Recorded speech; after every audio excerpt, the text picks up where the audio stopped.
Meille karavan matkat on kuin arpojen raaputtamista.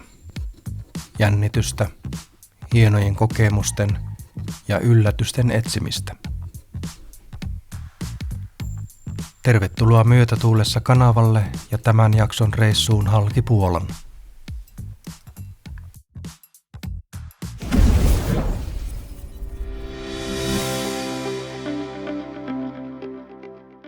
Me startataan Saksan rajalta Lasau Camping-nimisestä paikasta, joka oli miellyttävä kokemus.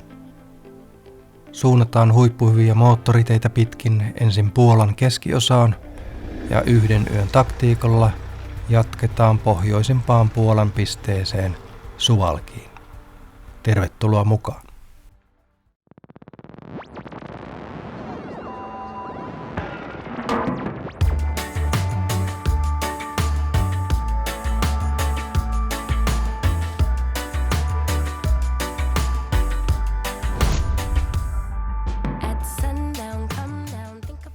Viimeisten vuosien aikana Puola on panostanut voimakkaasti moottoriteiden rakentamiseen ja verkosto on laajentunut merkittävästi. Alle 3,5 tonnisten moottoritiemaksujen poistuminen näkyy nykyään tietulliasemien katoamisena. Meidän yli 3,5 tonnista autoa tietullit koskevat vielä. Maksu tapahtuu kätevästi e-toll-kännykkäsovellutuksella, joka toimii muuten erinomaisesti.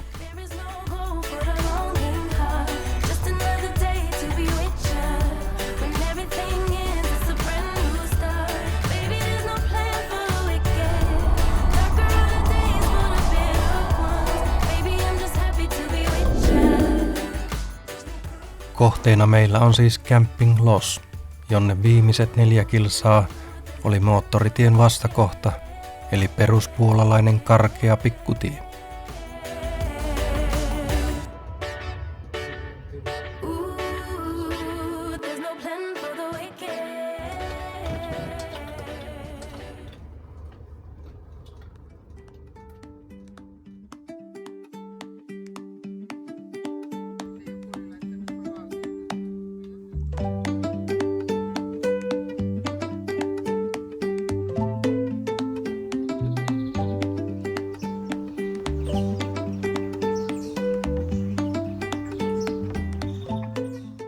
Alue on viihtyisä ja kasveilla koristeltu.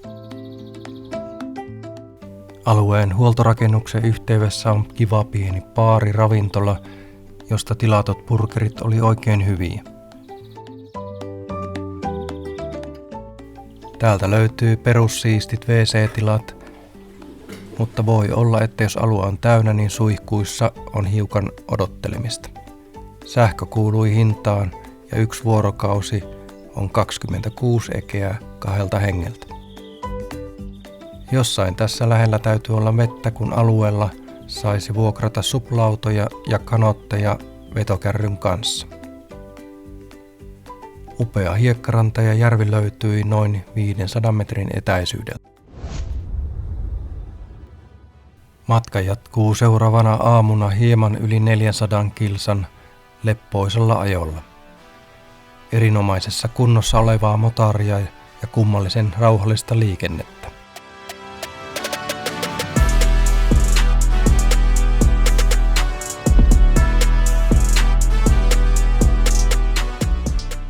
Monessa maassa saisi ottaa mallia näistä motareiden erinomaisista meluaidoista. Nämä näyttää tehokkailta ja toimivan näköisiltä.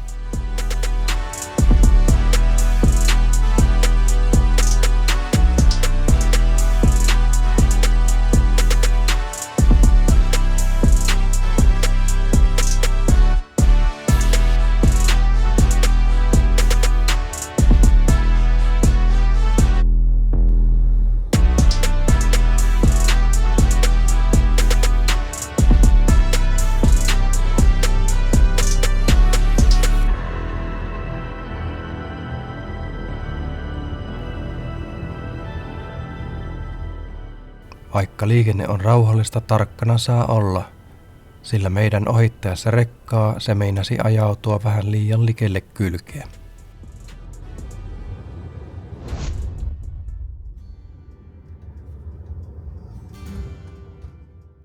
Tässä saavutaan meille tuttuun Eurocamping Suwałkiin, jossa viihdyttiin 1 yön ajan.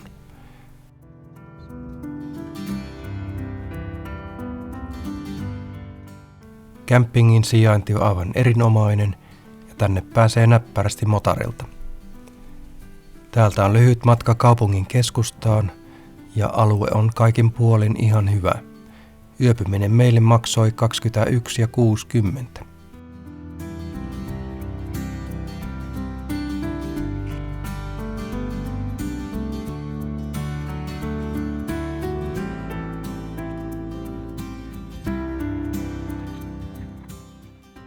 Alueella tavattiin pitkästä aikaan suomalainen pariskunta ja yllätykseksi he olivat myös kanavan seuraajia. Oli mukava jutella ja saatiin samalla meidän auton sivuvilkun korjaukseen 2 teippiä. Vilkku kun irtosi kuin itsekseen auringon pehmitettyä alkuperäiset kiinnitysteipit. Mukavaa matkaa ystävällisille naapureille kohti Etelä-Puolan vuorialueita. Ehkäpä mekin jonakin päivänä päästään sinne.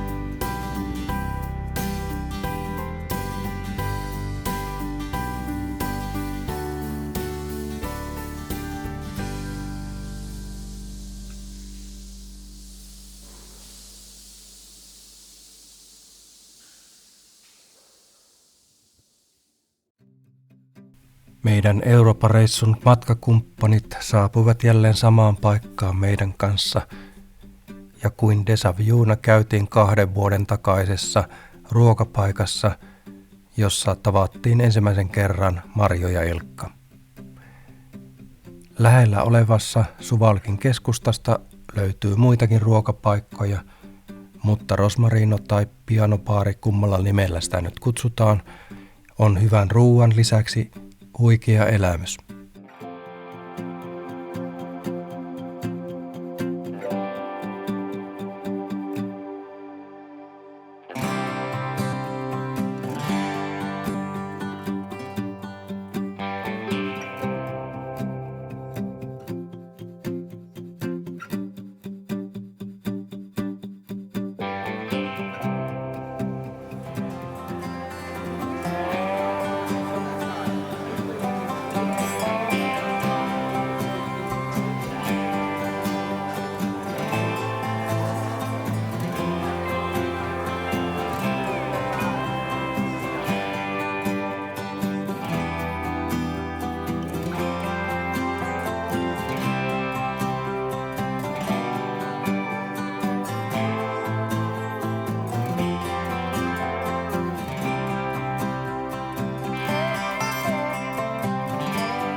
Kämppärin vierestä löytyy järvi, jossa on uimapaikka ja kävelyteitä rauhallisella puistoalueella. Mutta nyt jätetään Puola peräpeiliin ja matka jatkuu seuraavassa jaksossa Liettuan läpi Latviaan. Tilaa kanava ja kommentoi, haluatko seurata tällaisia videoita jatkossa. Kiva kun olit mukana.